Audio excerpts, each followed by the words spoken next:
तो हम तुम्हें, और ध्यान देना, भक्ति प्राप्ति के लिए भक्त चरित्र सुनना बहुत जरूरी है। भक्ति प्राप्ति के लिए भक्तों का चरित्र सुनना बहुत जरूरी है। उससे हमारे अंतःकरण में भक्ति के प्रति एक लालसा बढ़ती, ललक बढ़ती कि अरे वो भी तो हमारे जैसे संसार के थे और उन्होंने जब भगवत प्राप्ति कर लिया तो क्या मैं नहीं कर सकता। इसलिए मैं कई बार निवेदन किया करता हूं कि भक्तमाल पढ़ा करो। एक छोटा एक ग्रंथ है भक्तमाल, जिसमें भक्तों की कथाएं, भक्तमाल पढ़ा करो। सरल भाषा में सुंदर सा ग्रंथ है भक्तमाल। आजकल तो भक्तमाल की कथाएं भी होने लगी हैं, ये अच्छी सूचना है, अच्छी बात है। तो मैं निवेदन कर रहा था कि कहा मैं भागवत सुनाऊंगा। राजन, ये संसार जैसा दृष्टि गोचर हो रहा है ऐसा अनादिकाल में नहीं था। ना चंद्र थे, ना सूर्य थे,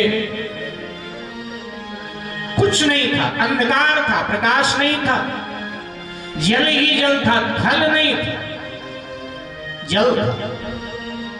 ना तत्र सूर्यो भाति, न चंद्र तारक, सूर्य चंद्र नक्षत्र कुछ नहीं। स्वयं परमात्मा अपने प्रकाश से प्रकाशित था, अपने आप में रमण कर रहा था, विहार कर रहा था। इच्छा हुई भगवान, ध्यान देंगे, ज्ञान मार्ग में इच्छा को कहा जाता है मार्ग। ज्ञान मार्ग में इच्छा को अच्छा नहीं माना जाता, कहा जाता है मार्ग। लेकिन भक्ति मार्ग में इच्छा को अच्छा माना गया है, क्योंकि हमारे भक्त के लिए इच्छा तो भगवान को भी हुई थी। हाँ, हमारी इच्छा अशुभ ना हो, शुभ हो, अच्छी इच्छा हो। तो ईश्वर की अपनी इच्छा हुई। क्या इच्छा हुई? एको अहम बहुश्यामी, मैं एक से अनेक हो जाऊं, ये उनकी इच्छा हुई। और जब उनकी इच्छा हुई मैं एक से अनेक हो जाऊं, तो उस जल में एक विशाल काय स्वर्ण अंड प्रकट हो गया, सोने का अंडा प्रकट हुआ। भगवान का एक नाम वेदों में आए हिरण्यगर्भ है, माने स्वर्ण का अंडा प्रकट हुआ। ईश्वर के अपनी इच्छा से वो स्वर्ण का अंड फूट गया, उसमें से आदि नारायण भगवान और शेष नारायण भगवान का प्रादुर्भाव हुआ। तो आदि नारायण भगवान की जय, शेष नारायण भगवान की जय। अब शेष नारायण भगवान की शैया पर आदि नारायण भगवान शयन कर गए। ये झांकी आप सबने देखी हो, शैया लगी है सागर में शेष नारायण की, और आदि नारायण भगवान शयन कर रहे हैं, लक्ष्मी चरण दबा रही है और आनंद में सो। शांताकारम भुजग शयन। विचित्रता कितनी, भगवान के घर में 3 चंचल है और भगवान फिर भी अचंचल है। हाँ? सागर चंचल, सागर कितना चंचल होता है, आपने देखा ही होगा, सागर के किनारे गए होंगे, हमेशा ज्वार भाटा लहरें उठती। तो सागर चंचल, और जिस शेष पर भगवान लेटे हैं वो शेष जी चंचल, क्योंकि एक फन वाला नाग कितना चंचल होता है, इसको साहब 1000 फन वाले हैं। तो सागर चंचल, शेष जी चंचल, और चरण में बैठकर जो माता जी चरण दबा रही हैं भगवान के, वो भी बहुत चंचल है। उनका नाम है चंचला है, एक नाम लक्ष्मी का चंचला है, बहुत चंचल, रुकती नहीं किसी के पास। आज जो आपके जेब में है कल तक निकल जाएंगे, कहीं और पहुंच जाएंगे, दूसरे रूप में आपके जेब में आएंगे, इतनी चंचल। लेकिन इन 3 चंचलों के बीच में भी भगवान शांताकार। भगवान हमको आपको ये बता रहे हैं कि भाई घर में जब ज्यादा लोग चंचल हो ना, तो तुम अचंचल हो जाओ तो शांति रहेगी। अगर ज्यादा चंचलों की संख्या है तो तुम अचंचल हो जाओ, तुम शांताकारम बन जाओ, मौज रहेगा घर में। और तुम भी अशांताकारम हो गए फिर तो गड़बड़ होगा ही होगा। इसलिए भगवान 3 चंचल और उनके बीच में भगवान अचंचल, अचंचल। और हम लोग, हम कहां अचंचल देख पाते हैं? वहां शांताकारम भुजग शयनम है, शेष सैया पर सो रहे फिर भी शांत है। हम लोग डल्लभ के गद्दे पर पड़े होते फिर भी अशांत होते। कमरे में एसी चलता है, दिल में हीटर जलता है, परेशान रहे। भगवान कहते हैं हमसे शिक्षा लो भैया। कई बार भजन की बात कोई महापुरुष हमें कहे तो हम कहते हैं महाराज हमारे घर का माहौल भजन का नहीं है। महापुरुष पूछते क्यों नहीं है? हम कहते हैं साहब हमारे घर में झंझट वाले हैं, तकरार वाले हैं। भगवान कहते मुझे देख, मेरे पास भी सब झंझटे वाले हैं, लेकिन हमको देख मैं कितना शांत रहता हूं, ऐसे भी तू शांत रह। ऐसी जब परिस्थितियां हो तो व्यक्ति को शांत रहना चाहिए। शांताकारम भुजक्षय। नाभि से कमल का प्रादुर्भाव हुआ। बाकी जितनी वनस्पतियां हैं ब्रह्मा जी के द्वारा सब निर्मित हैं, लेकिन कमल भगवान के द्वारा नहीं। भगवान की सृष्टि है कमल, बाकी सब ब्रह्मा जी की सृष्टि। कमल भगवान की सृष्टि है, इसलिए भगवान को तो कमल प्रिय है ही, लेकिन कमल लक्ष्मी को भी बहुत प्रिय है। दीपावली वाले दिन भारत में कमल का फूल बहुत महंगा हो जाता है, क्योंकि हर कोई उसी दिन लक्ष्मी को कमल चढ़ाना चाहता है। आगे पीछे चढ़ावे न चढ़ावे, उस दिन तो लक्ष्मी जी भी कमल से ढक जाती हैं, इतना लोग कमल चढ़ाते हैं। तो कमल पुष्प लक्ष्मी को इसलिए बहुत प्रिय है क्योंकि उनके प्रियतम की रचना है, ठाकुर की रचना है। तो नाभि से कमल, कमल से ब्रह्मा जी का प्रादुर्भाव हुआ। ब्रह्मा जी को चतुर्वेद भगवान ने दिया। वेद अपौरुषे, वेद ईश्वर की वाणी। वेद व्यास जी ने तो संकलन किया है उसका, इसलिए उनको वेद व्यास कहा गया, रचना नहीं किया है। वेद व्यास जी ने रचना पुराणों की किया है, वेद की नहीं। वेद तो ईश्वर की वाणी है, परमात्मा की वाणी, चतुर्वेद की। और ब्रह्मा जी को आदेश किया कि तुम सृष्टि के क्रम को आगे बढ़ाओ। तो ब्रह्मा जी ने पहले मानव सृष्टि किया। सनक, सनंदन, सनातन, सनत कुमार, अंगिरा, वशिष्ठ, नारद, पौलस्त्य, जामवंत, दक्ष, ये सब मानसी सृष्टि है। माने मना संकल्प से प्रकट कर दिया। मानसी सृष्टि करते करते ब्रह्मा जी थक गए, लेकिन देखा कि संसार तो सूना है, खाली पड़ा है। ब्रह्मा जी चाहते थे संसार भर जाए। मैं कई बार विनोद में कहा करता हूं कि ब्रह्मा जी आजकल जब देखते होंगे संसार की ओर बड़े खुश होते होंगे। विज्ञान को जरूर चिंता है कि अगर ऐसे ही सृष्टि बढ़ती रही, जनसंख्या बढ़ती रही तो जमीन कम पड़ जाएगी और कहाँ बसाया जाएगा। तो विज्ञान कहता है हम मंगल पर हो आए हैं, वहां चंद्रलोक फला फला फला फला। लेकिन ब्रह्मा जी तो खुश होंगे ना, कि ब्रह्मा जी कभी चिंतित थे कि संसार तो सोना पड़ा है, ये भर नहीं रहा है। तो भगवान के पास जाकर प्रार्थना की। तो भगवान ने कहा कि तुमने नर की सृष्टि किया है, नारी की सृष्टि नहीं किया। और जब तक नारी की सृष्टि नहीं करोगे तब तक संसार ना सुहावना लगेगा और ना ही ये भरेगा। ध्यान में, कुछ पत्र पत्रिकाएं जहर उगलती हैं भारतीय सभ्यता के लिए। अब तो कम हो गया, पहले कुछ पत्र पत्रिकाओं ने बहुत जहर उगला और उसमें ऐसे लेख आते थे कि हिंदू धर्मों में तो नारी का निरादर है, तो फला है, तो फला है, तो फला है। तो मैं कहा करता हूं कि जिन बहनों को ऐसा लगता है वो धर्म ग्रंथों को पढ़े। कहाँ निरादर है? यहाँ तो आदर ही आदर है। अनादि काल में भगवान बोल रहे हैं कि नारी के बिना तो ये सृष्टि अधूरी है, ये सुहावनी नहीं लग रही है, नारी की सृष्टि करो। तो ये नारी का आदर है कि निरादर है?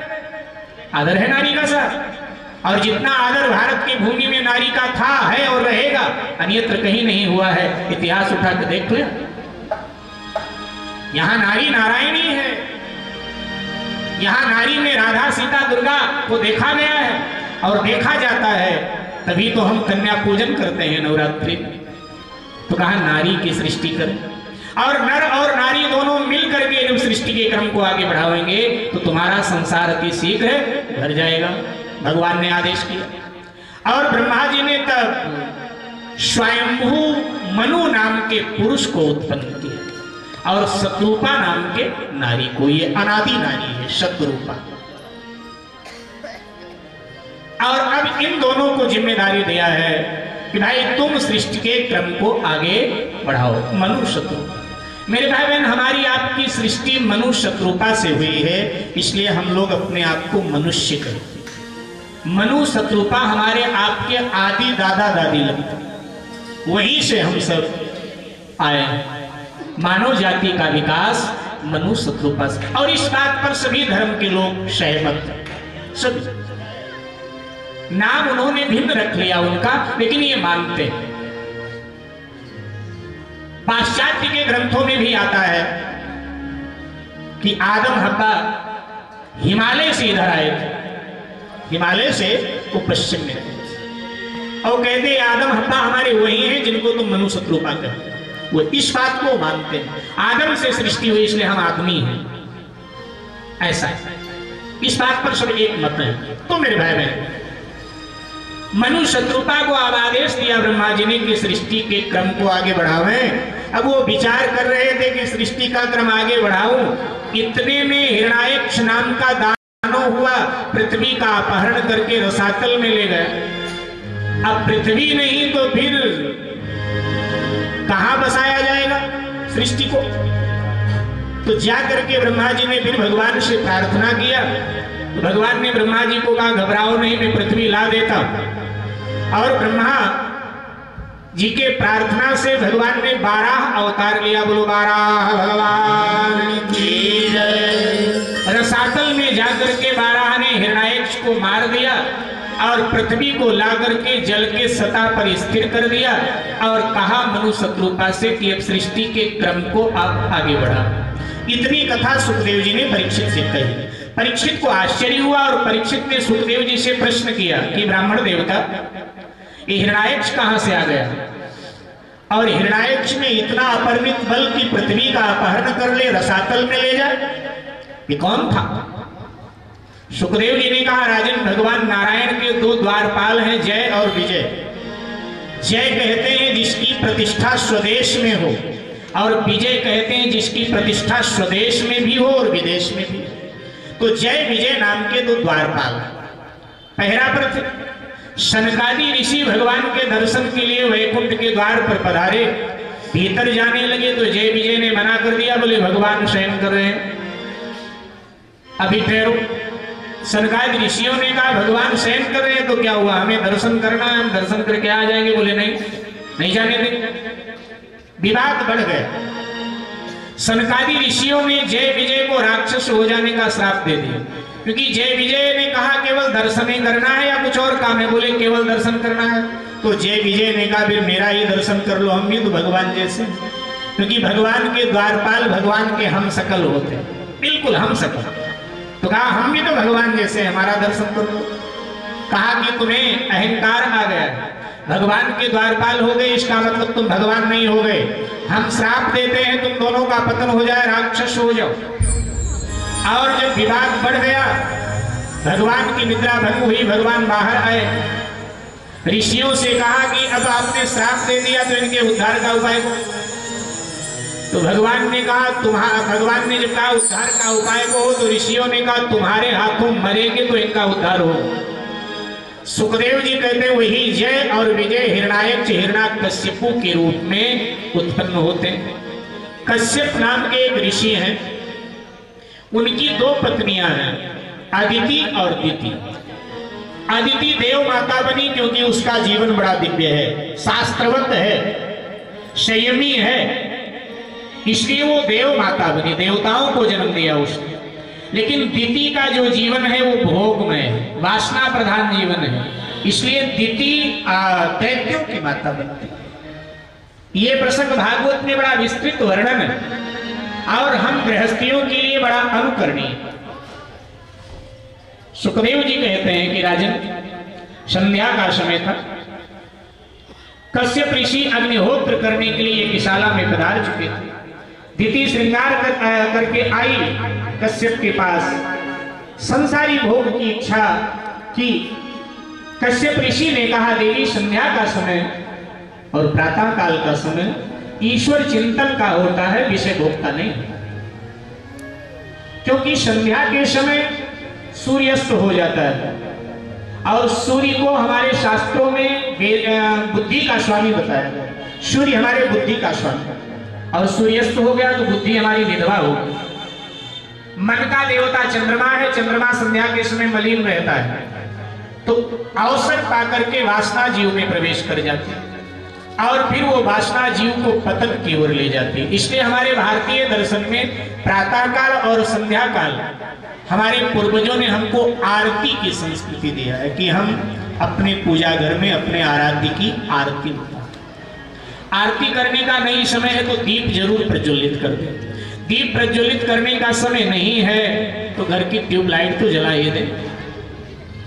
आज जाता है व्यक्ति मार्केटिंग करने तो शाम को लाइट वाइट सब बुझा देता है। नहीं, लाइट छोड़ो, जलती हुई छोड़ो। संध्या के समय प्रकाश होना चाहिए घर में। अस्तो मां सदगमय तमसो मां ज्योतिर्गम, ये हमारी संस्कृति।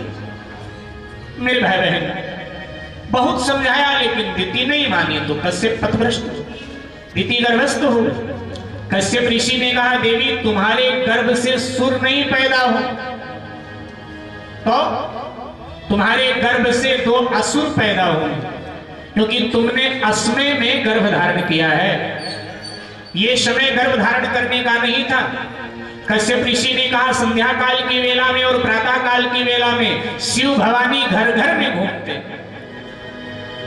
और जो विषय भोग में प्राणी को देखते हैं उसको श्राप दे देते हैं। तो इसलिए प्रातः काल और संध्या काल की वेला में गृहस्थ को विषय भोग से बचना चाहिए, ईश्वर का चिंतन करना चाहिए। तुमने असमय में गर्भ धारण किया इसलिए असुरों की माता बनोगी। उसी के गर्भ से हिरण्याक्ष हिरण्याकशिपु का जन्म होता है। हिरण्याक्ष मारा गया।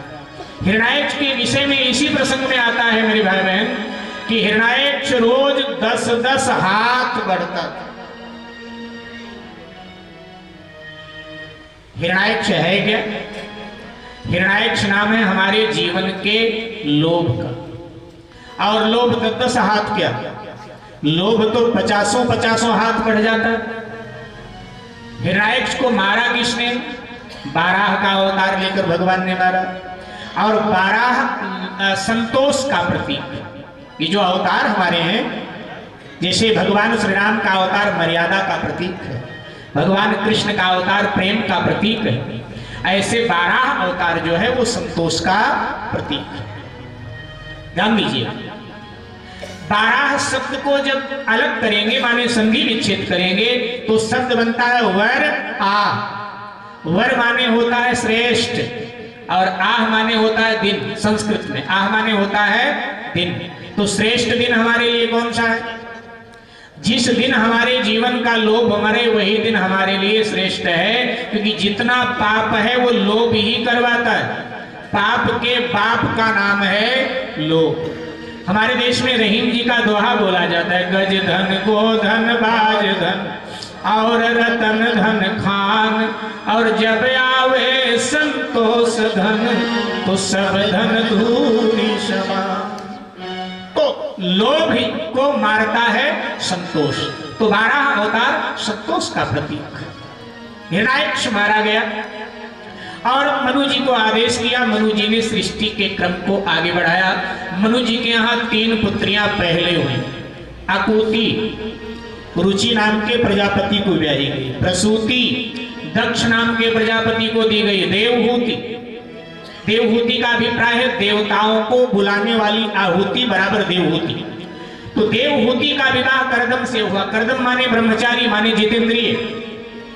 करदम ने विवाह एक शर्त पर किया है कि एक पुत्र होने के बाद में मैं संन्यास ले लूंगा। विवाह हो गया। मेरे भाई बहन, करदम ऋषि के यहाँ क्रम से 9 बेटियां आ गई। 9 बेटियां। आज करदम ऋषि को लगा मैंने कहा था एक संतान होने के बाद मैं संन्यास ले लूंगा, लेकिन 9 बेटियां हो गई, मैं गृहस्थ में जकड़ा पड़ा हूं। तो आ गए पत्नी के पास, देवहूति के पास, बोले देवी मैं तो अब चलूंगा। कहा? बोले संन्यास लूंगा। बोले ये तो ठीक नहीं, पत्नी को धोखा दे रहे हो। तो कहा धोखा कहां दे रहे हैं, हमने तो तुमसे वचन ले लिया था, तुम्हारे पिता से वचन ले लिया था कि एक संतान हो जाए और हम संन्यास ले जाए। देवहूति जी कहते संतान तुमने कहा था, तुमने कहा था एक पुत्र हो जाए तो संन्यास लूंगा, तुम भूल गए हो। करदम ने विचार किया, याद आया, बोले हाँ ठीक कहा तुमने। बोले बस पुत्र हो जाएगा तो संन्यास ले लेना, अभी तो पुत्रियां हुई। करदम जी रुक गए। समय बीता, देवहूति मां पुनः गर्भस्थ हुई। सुखदेव जी ने कहा कि जो 9 कन्याओं को जन्म देती है उसके गर्भ में भगवान आते हैं 10वें पुत्र के रूप।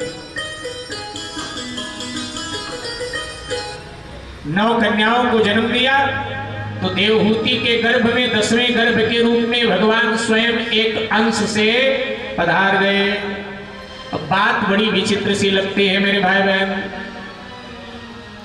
कि 9 कन्याओं को कोई महिला जन्म दे तो 10वें बार भगवान आवे। कई लोग कहते हैं ये संभव है। शास्त्र का वाक्य संभव है तभी तो बोला गया।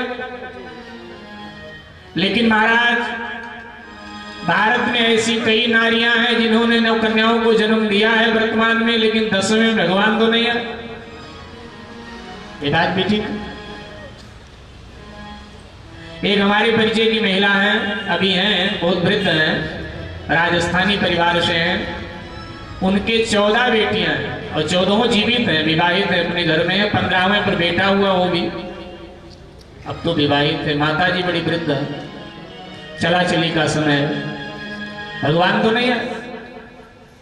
ध्यान देना, शास्त्र का वाक्य तो सत्य ही होता है साहब। वो 9 कन्याएं हैं कौन? जिनको देवहूति मां ने जन्म दिया। तो 9 कन्याएं 9धा भक्तियां, 9धा भक्ति। अब जिनके अंतःकरण में 9 प्रकार की भक्ति होगी उनके पुत्र तो भगवान बन जाएंगे। मजबूरी है, भगवान को बनना पड़ेगा, क्योंकि भगवान की घोषणा है कि 9 हुए तऊ जीने के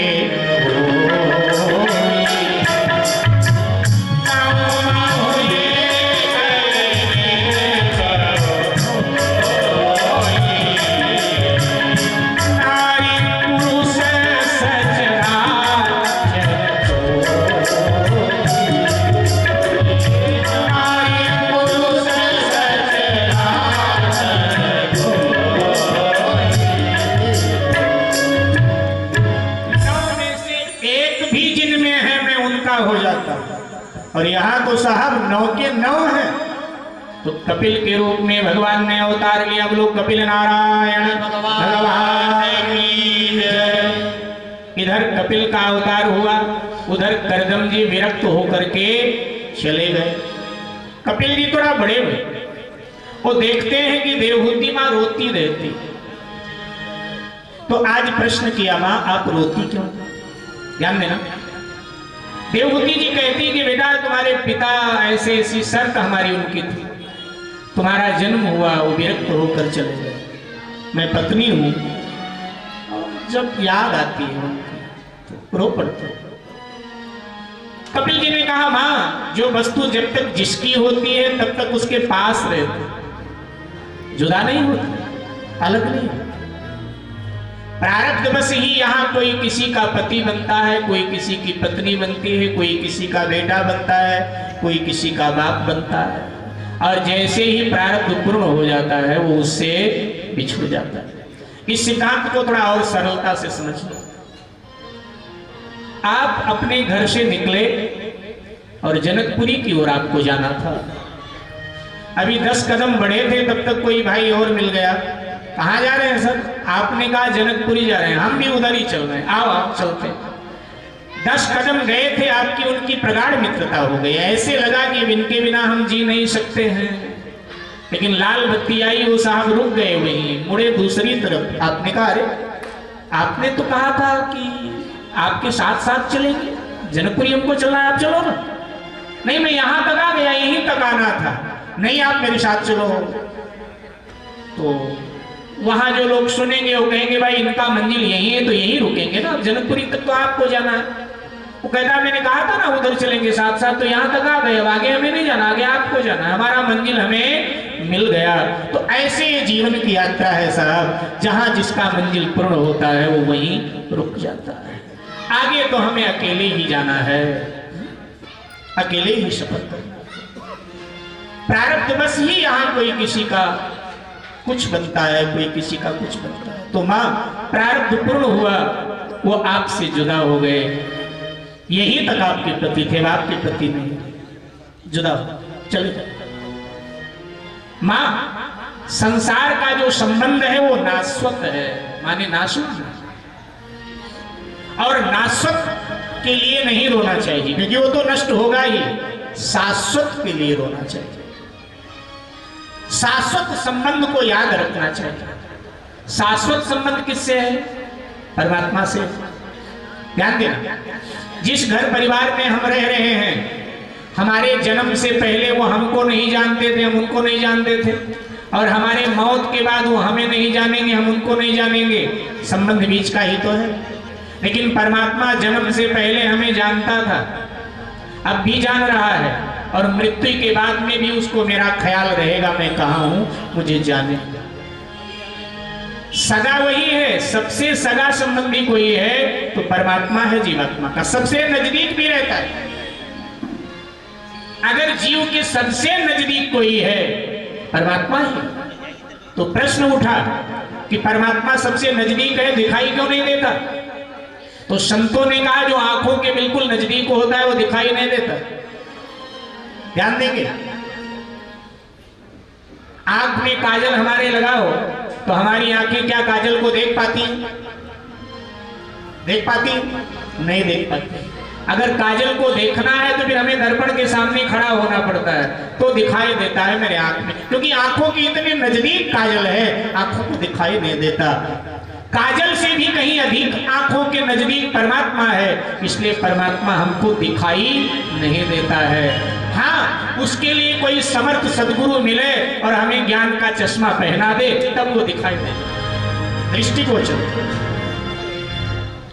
किसी कवि ने ठीक कहा, इस जिंदगी का मेला सचमुच अजीब है, इस जिंदगी का मेला सचमुच अजीब है। अरे लगता वही है दूर जो सबसे करीब है, लगता वही है दूर जो सबसे करीब। ज्ञानोपदेश दिया, बिंदु सरोवर में जाकर के साधना किया, देवहूति मां ने निर्वाण को प्राप्त किया, और कपिल जी गंगा सागर चले गए और वहां जाकर समाधिस्थ हो गए। सुखदेव जी ने कहा मैंने मनु जी के पुत्रों की वंशावली कही, पुत्रियों की वंशावली कही, अब मैं मनु जी के पुत्रों की वंशावली कहता हूँ।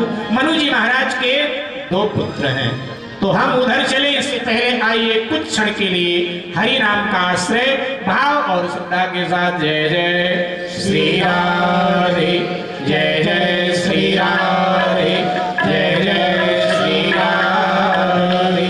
सभी लोग भाव श्रद्धा के साथ गुनगुनाएंगे, भाव के श्रद्धा के साथ गाएंगे। बोलो वृंदावन बिहारी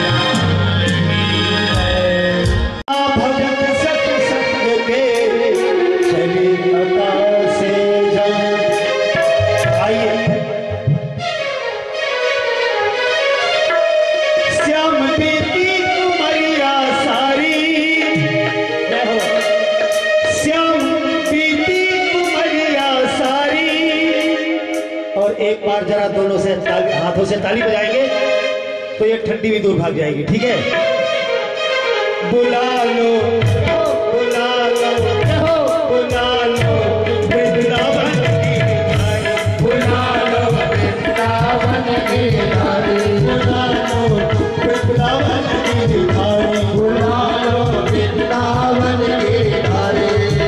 श्याम बेटी कुमरिया सारी, श्याम बेटी कुमरिया सारी, श्याम बेटी कुमरिया सारी, श्याम बेटी कुमरिया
ऊपर करेंगे।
शत्रुपा के दो पुत्र हैं,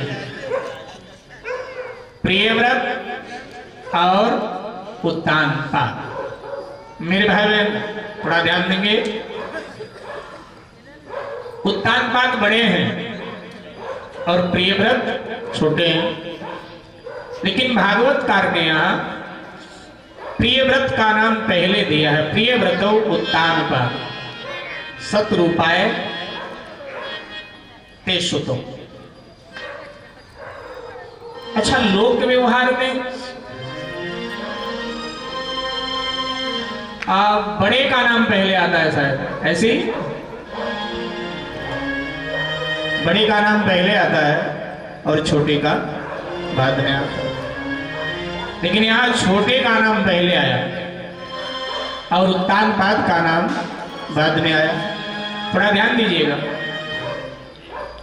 ये प्रसंग तुलसीदास जी के रामायण में भी आता है, रामचरितमानस में भी ये प्रसंग है। वहां तुलसीदास जी ने इस समस्या को सुलझा दिया, जो यहां समस्या खड़ी हुई, इस समस्या का, भागवत के इस समस्या का समाधान रामचरितमानस में गोस्वामी जी ने दे दिया। एक ग्रंथ की समस्या कई बार दूसरे ग्रंथ में सुलझती है, तो वहां सुलझाया गोस्वामी जी ने। गोस्वामी जी वैसे ही सुलझाते हैं, बड़ी समस्याओं को तुलसी जी सुलझा देते हैं।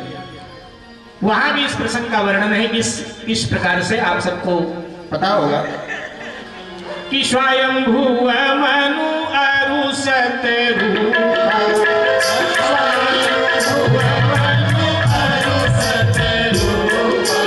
जिनके भई नर सीतिया रूपा।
लेकिन उनमें विशेषता क्या है?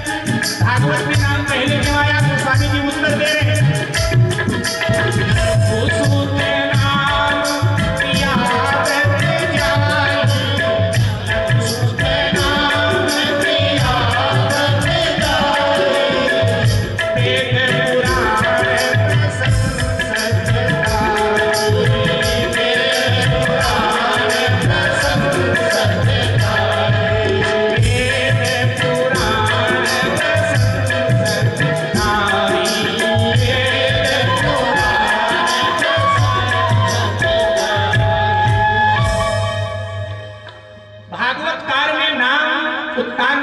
दूसरा स्थान दे दिया, बड़ा होने पर भी प्रियव्रत को पहला दे दिया। लेकिन तुलसी जी मर्यादा के संत हैं। तुलसी जी ने कहा भाई बड़ा तो बड़ा होता है, अब वो जैसा भी है। हाँ, बड़े का नाम दूसरे स्थान पर कब आ जाता है? जब बड़ा लायक ना हो, बड़ा नालायक हो, छोटा लायक हो, तो लायक का नाम पहले पे लोग दे देते हैं, नालायक है बड़ा इसलिए बाद में। लेकिन तुलसी जी कहते भाई बड़ा तो बड़ा होता है मर्यादा के नाते, भले ही वो नालायक हो, लेकिन उसका नाम तो पहले देना चाहिए। और तुलसी जी ने दे दिया पहले। तो पूछा गया जब कोई विशेषता नहीं तो आखिर क्यों दिया पहले? भागवत में बाद में आपने पहले क्यों दिया? तुलसी जी ने कहा देखो, उत्तान पाद में तो कोई विशेषता नहीं है, लेकिन उत्तान पाद के बेटे में इतनी विशेषता है कि मुझे मजबूर होकर उत्तान पाद का नाम पहले देना पड़ा। क्योंकि बेटा कौन है जी? बोले उत्तान पाद का बेटा ध्रुव है, और ध्रुव जैसा भक्त कौन हुआ? तो इतने बड़े भक्त का वो पिता है, भले ही वो नालायक है, लेकिन इतने बड़े भक्त का वो पिता है, ये तो सौभाग्य उसे मिला ना इतने बड़े भक्त का पिता होने के नाते। इसलिए भक्त का पिता है, कोई निरादर करे करे, लेकिन मैं तुलसी निरादर नहीं कर पाऊंगा, इसलिए मैं अपने रामायण में उसको पहला स्थान दे देता हूं। और पहला स्थान दिया। और फिर प्रियव्रत का भागवत में पहला स्थान क्यों, उसका उत्तर भी दे दिया। क्योंकि प्रियव्रत इतना महान है, इतना महान है कि प्रियव्रत की प्रशंसा वेद और पुराण करते, इतनी महानता है प्रियव्रत। उत्तान पाद का अर्थ है मेरे भाई बहन, जिसका पांव ऊपर हो और सर नीचे हो, है उत्तान पाद। उत्तान माने होता है संस्कृत में ऊपर, और पाद माने होता है पैर, माने सर जिसका नीचे हो, पैर जिसका ऊपर हो, है उत्तान पाद। तो क्या ये भागवत का राजा ऐसे ही था, सर के बल चलता था? नहीं नहीं, हमारे आप जैसा था। तो फिर उत्तान पाद क्यों कहा? ध्यान देना, विचार अच्छे होने चाहिए, उच्च विचार होने चाहिए। जिसके कर्म भी अच्छे नहीं और विचार भी अच्छे नहीं, ऐसे व्यक्ति को उत्तान पाद कहा जाता है। तो इन साहब के कर्म भी अच्छे नहीं है और इनके विचार भी अच्छे नहीं है, इसलिए भागवतकार ने नाम दिया उत्तान पाद। और प्रियव्रत का अभिप्राय है कि जिसका व्रत सबको प्रिय लगे, वो है प्रियव्रत। हमारा व्रत सबको प्रिय लगे और हमको भी प्रिय लगे, लेकिन होता क्या है, जिस दिन व्रत होता है हमारा, उस दिन हम चिड़चिड़े हो जाते हैं, क्योंकि हमको प्रिय लगता नहीं हो, तो मजबूरी में हमने व्रत किया या दिखाने के लिए व्रत किया है कि व्रत नहीं करेंगे तो लोग कहेंगे व्यास जी व्रत नहीं करते हैं, तो इसलिए व्रत किया। तो हमारा व्रत हमें प्रिय लगना चाहिए। अगर हमारा व्रत हमें प्रिय नहीं लगा तो फिर हम चिड़चिड़े हो जाते हैं व्रत वाले दिन, और परिवार में हर किसी पर धाक जमाते रहते, धमकाते रहते। अच्छा, इतनी बार खाया नाश्ता किया, अभी तक मैंने पानी नहीं पिया, नीरा जल है मेरा। जब इतना तुम्हें परेशानी होती तो व्रत करते क्यों हो? तुम भी खाओ पियो, काहे को व्रत करते?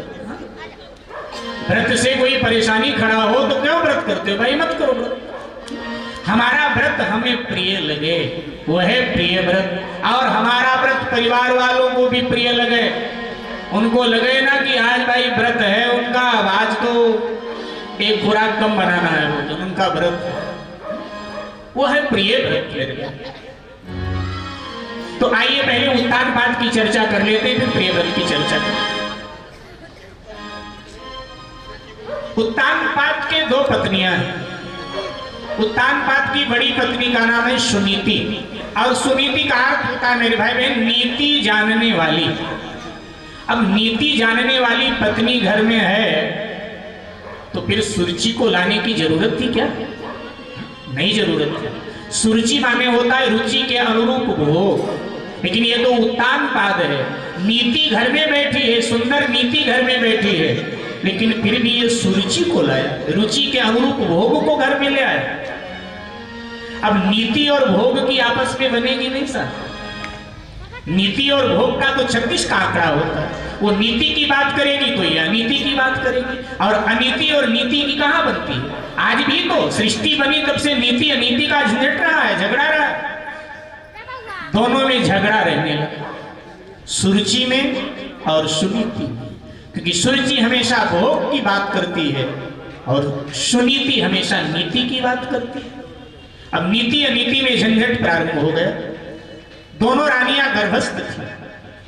महाराज उत्तानपाद ने सुरुचि के बहकावे में आकर के सुनीति को गर्भावस्था में घर निकाला दे दिया, महल से निकाल दिया। बिना कसूर दूर जंगल में जाकर झोपड़ी बना करके सुनीति रहने लगी। महाराज महीने में 1.25 सेर जो भेजते हैं उसको गुजारा के, और छोटी रानी की फटी हुई 2 साड़ियां भेज देते हैं साल में, उसी में सुनीति गुजर बसर करती है। अभिप्राय मेरे भाई बहन यह है कि नीति में जीवन अगर आप जी रहे हैं तो आपको झोपड़ी में रहना पड़ सकता है, क्योंकि आपसे पहले जिन महापुरुषों ने नीति में जीवन जिया है उनको झोपड़ी में रहना पड़ा है, उनको स्वयं बिकना पड़ा है, पत्नी को पुत्र को बेचना पड़ा है, किसी को घास की रोटी खाना पड़ा है, महाराणा प्रताप अरावली के पहाड़ियों में भटकना पड़ा है। नीति में जीवन अगर आप जीते हैं तो आपको झोपड़ी में रहना पड़ सकता है, आपको 1.25 सेर जौ में गुजारा करना पड़ सकता है, आपको भूखे रहना पड़ सकता है, आपको फटे पुराने कपड़े पहनने पड़ सकते हैं नीति में जीवन अगर जीते हैं तो। सुरुचि तो भोग है, और भोग को हर कोई अपने ड्राइंग रूम में सजा करके रखता है, बिल्कुल संवार करके रखता है।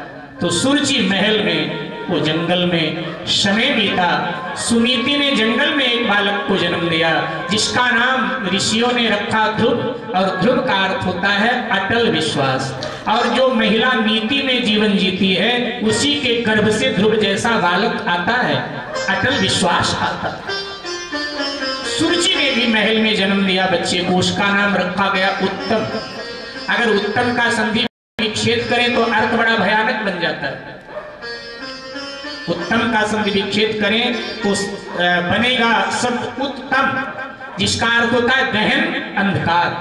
अब भोगवादी महिला के गर्भ से तो अंधकार ही प्रकट होगा, उत्तम ही प्रकट होगा। मेरे भाई बहन दोनों बच्चे बड़े होने लगे, वो महल में पल रहा है, वो झोपड़ी में पल रहा है। अब यहाँ तो सब सुख सुविधाएं हैं लेकिन वहां कुछ नहीं। सुनीति ने विचार किया कि मैं अपने बच्चे को संपत्ति दे ही नहीं सकती क्योंकि मेरे पास नहीं है, लेकिन मैं मां हूं, मुझे कुछ देना चाहिए। सुनीति ने विचार किया संपत्ति तो नहीं है लेकिन संस्कार है मेरे पास, मैं ध्रुव को संस्कार दूंगी। तो यहां तो ये संस्कार दे रही है और वहां सुरुचि भोग की सभी पदार्थ बच्चे को दे रही है, खेल खिलौने कपड़े मिठाई रुपया पैसा सब, क्योंकि महल जो मांगे मिलता है। लेकिन यहां तो कुछ मिलता नहीं, यहां तो संस्कार। और ध्यान दें मेरे भाई बहन, ये प्रसंग बड़ा अनुकरणीय है हमारे आपके लिए। हम अपने संतानों को संपत्ति ना दे पावे कोई चिंता की बात नहीं, संस्कार जरूर दें। अगर संस्कार आपने दे दिया तो महाराज कहते हैं कि माता पिता भवेत बैरी ये न बाले पाठिता सभा मध्य न सो बनते हंस मध्य बकोयता। वो माता पिता नहीं बल्कि अपने संतानों के शत्रु हैं जो दिव्य संस्कार अपने संतानों को नहीं देते हैं, इसलिए संस्कार देना चाहिए। आज ध्रुव जी ऋषि कुमारों के बीच में खेल रहे थे, किसी ऋषि कुमार ने उनका अपमान कर दिया। मालूम है तुम्हारे पिता कौन है? ध्रुव जी ने कहा पिता का नाम तो मैं जानता नहीं, मैंने देखा नहीं आज तक पिता को। हाँ मेरी माँ का नाम सुनी थी। बोले जानोगे कैसे? तुम्हारे माँ को तुम्हारे पिता ने घर से निकाल रखा है, जरूर कोई भयानक पाप किया होगा, तुम्हारी माँ ने अपराध किया होगा, तभी तो पति ने घर से निकाल दिया। ध्रुव जी के हृदय पर आघात लगा, रोते हुए आए सुनीति के गोद में बैठकर रोने लगे। माँ आपने ऐसा कौन सा अपराध किया जो पिता ने आपको घर से निकाल दिया? आप मुझे बतावें, मैं पिता से आपके अपराध को क्षमा कराऊं। सुनीति हंस पड़ी, बेटा मैंने कोई अपराध नहीं किया। ठीक है, अपराध तो नहीं। फिर निरपराध पिताजी ने आपको घर से निकाल दिया। सुनीति समझदार है, उसको लगा कि अगर ये मैं सत्य कबूल कर लेती हूँ कि हाँ मेरा कोई अपराध नहीं था, फिर भी तेरे पिता ने मुझे घर से निकाल दिया, तो पुत्र और पिता के बीच में आज ही वैमनस्य की जड़ जम जाए। और बचपन में जो जड़ें जम जाए फिर जिंदगी में भी वो जाती नहीं है। इसलिए तो मेरा पति पत्नी का मामला है, बच्चों तक क्यों पहुंचाऊं। और ध्यान देना, हर समझदार पति पत्नी का ये कर्तव्य होना चाहिए कि पति पत्नी के बीच में कुछ 19-20 है तो कृपया आपस में उसको निपटा लें, संतानों के पास मत जाने। संतानों की नजरों में अगर माँ गलत मानी गई तो फिर वो जिंदगी भर उसको गलत मान लेता है, पिता गलत माना गया तो उसको गलत मान लेता है, और वो जड़ें जब जम जाती हैं तो फिर जिंदगी में जाती नहीं। इसलिए कृपया 19-20 है अगर कुछ तो आपस में उसको समझ लेना चाहिए, संतानों के पास नहीं जाने देना चाहिए। सुनीति कहती बेटा नहीं नहीं, तेरे पिता ने मुझे घर से निकाला नहीं, मैंने कोई अपराध नहीं किया, तो आप महल में न रहकर झोपड़ी में बंद में रहती। बेटा घर में भजन नहीं हो पाता था, मैं भजन करने के लिए यहाँ एकांत में आ गई हूँ, यहाँ भजन हो पाता। लेकिन पिताजी आपसे मिलने क्यों नहीं आते? बेटा राजा है, वो व्यस्त रहते हैं, यही काम है क्या? ध्रुव को लगा कि माँ कुछ छुपा रही। ध्रुव ने कहा माँ जो भी हो, मुझे आपके दूध की सौगंध है, मैं जब तक पिता का मुख ना देख लूं, मिल ना लूं, मैं अन्न जल नहीं ग्रहण करूं। अब मजबूर हो गई सुनीति। रास्ता दिखा, बेटा ये जो पगडंडी जा रही है सीधे तुम्हारे पिता के राजमहल गई। इस समय राजसभा में होंगे, वहां जाना, वहां तुम्हारी सौतेली छोटी माँ मिलेगी, प्रणाम करना, क्योंकि सुनीति है तो नीति सिखा रही है, नहीं तो कह देती प्रणाम मत करना, उसी की वजह से तुम्हें बनवे पड़ी। कहती है वहां तेरी छोटी माँ होगी, उसको प्रणाम करना, तेरा भाई होगा उत्तम, उसको गले मिलना, और फिर पिताजी तुम्हें बहुत खिलौने देंगे, मिठाई देंगे, कपड़े देंगे। अब अनेक कल्पनाएं संजोता हुआ बालक दरबार में पहुंच गया। उत्तान पात की दृष्टि गई एकदम चकाचौंध, क्योंकि माँ के भजन का तेज बच्चे के चेहरे पर है। माता पिता का सत्कर्म संतानों के चेहरे से प्रकट होता है। मेरे भाई बहन, आज भी लोक व्यवहार में कई बार आप लोग ही बोलते हैं कि देखते ही मैं पहचान गया किसी अच्छे घर की लड़की, देखते ही पहचान गया किसी अच्छे घर का लड़का है। और कई बार ऐसा भी तो आप बोलते हैं कि देखते ही मैं पहचान गया कि अच्छे घर का लड़का तो नहीं। क्या मतलब? संस्कार चेहरे से ही प्रकट होते हैं। माता पिता का भजन संतान के चेहरे से प्रकट होता है, एकदम चकाचौंध। बेटा किस ऋषि के पुत्र हो? उत्तानपाद ने प्रश्न किया। ध्रुव जी ने कहा मैं राजन किसी ऋषि का पुत्र नहीं हूं। तो आपकी सुनीति नाम की कोई पत्नी है? हाँ है, मैं उसी सुनीति का बेटा हूं। ओह मेरा बेटा। एकदम उत्तानपाद नीचे आए सिंहासन से, ध्रुव जी को गोद में लिया, सिंहासन पर बैठे। इतने में तो सुरुचि बदल गई थी, क्रोधित हो उठी, एकदम उसने जोर का धक्का ध्रुव जी को दिया। गोद से एकदम सिंहासन की सीढ़ियों से लुढ़कते हुए जमीन पर ध्रुव जी गिर पड़े। दोबारा ध्रुव जी उठकर खड़े हुए, नन्हे हाथों को ऊपर किया, शायद पिताजी मुझे गोद में लेंगे और छोटी माँ को फटकार लगाएंगे कि बच्चे से तेरी दुश्मनी क्या है। दोनों हाथ ऊपर। सुरुचि ने कहा नादान बालक हाथ नीचे कर, इस गोद में तेरा अधिकार नहीं बैठने का, इस सिंहासन पर तेरा अधिकार नहीं बैठने का। हाँ अगर तुझे ये सिंहासन चाहिए, ये गोद चाहिए महाराज की, तो जा वन में भगवान की आराधना कर, और भगवान प्रसन्न हो तो कहना कि मेरा जन्म सुरुचि के गर्भ से हो, और मेरे गर्भ से जब तेरा जन्म होगा तब तुझे सिंहासन भी मिल जाएगा, तुझे ये गोद मिल जाएगी। ध्रुव जी रोने लगे। जुबान से नहीं बोल पाया बालक, लेकिन ध्रुव जी के आंसू प्रश्न कर रहे हैं, राजन क्या मेरी माँ ने आपके साथ 7 फेरे नहीं लिए थे? क्या इस राजमहल में, इस राज्य में मेरी माँ का कोई अधिकार नहीं? क्या मेरा कोई अधिकार? आंसू प्रश्न कर रहे हैं। उत्तानपाद कोई उत्तर नहीं दे पाया, क्योंकि उत्तानपाद है उल्टी बुद्धि वाला आदमी। जो अतिशय भोगी पुरुष होता है वो पत्नी के गलत विचारधारा का भी कभी विरोध नहीं करता, नहीं, मौन हो जाता, विरोध नहीं। वापस आ गया उल्टे पांव ध्रुव, मां के आंचल में मुंह छुपा के रोने लगा। मां, आपने कहां भेज दिया? आपने तो कहा था खिलौना मिलेगा, मिठाई मिलेगा, कपड़ा मिलेगा, ये सब मिलना दूर रहा, अपमानित करके मुझे धक्का मारकर निकाल दिया। सुनीति ने आंसू पोंछे डाले और कहा, बेटा मैंने भूल की, मैंने तुझे नकली पिता के पास भेज दिया, ये मेरी भूल, इसीलिए आज तुझे रोना पड़ा। लेकिन मां, फिर असली पिता मेरा कौन है? हाँ बेटा, तेरा असली पिता और तेरे जैसे दुनिया में जितने अनाथ हैं उन सबका असली पिता परमात्मा है। बेटा, इस पिता के गोद में बैठने की जिद छोड़ दो, क्योंकि इस पिता की गोद आज है कल नहीं रहेगी। संसारी पिता की गोद हमेशा नहीं रहती, एक दिन समाप्त तो हो जाती है। अब बैठना है तो परमपिता परमात्मा की गोद में बैठने की इच्छा करो, जिनकी गोद अचल है, अविचल है, सदैव के लिए बरकरार है। लेकिन मां, वो गोद कैसे मिलेगी? तो कहा, बेटा इसके लिए तो तुम्हें तपस्या करना पड़ेगा। तो मां, मैं आज ही जाऊंगा। नहीं नहीं बेटी, मैं मां हूं और हर मां चाहती है कि उसका बेटा युवा हो, विवाह हो, संतान हो। तो मैं भी तो चाहती हूं आप युवा हो जाए, विवाह करूंगी, आपका संतान हो जाए, पोते का मुंह देख लूंगी, तुम जब वृद्ध हो जाना तपस्या कर। ध्रुव जी ने बड़ी सुंदर बात कही। ध्रुव जी ने कहा, मां, एक दिन आपने कथा में मुझे सुनाया था कि बेटे ध्रुव, जीवन क्षण भंगुर है, ये जीवन कब समाप्त हो जाए कुछ पता नहीं। तो मां, क्या मेरा जीवन इतना लंबा है कि मैं बूढ़ा हूं?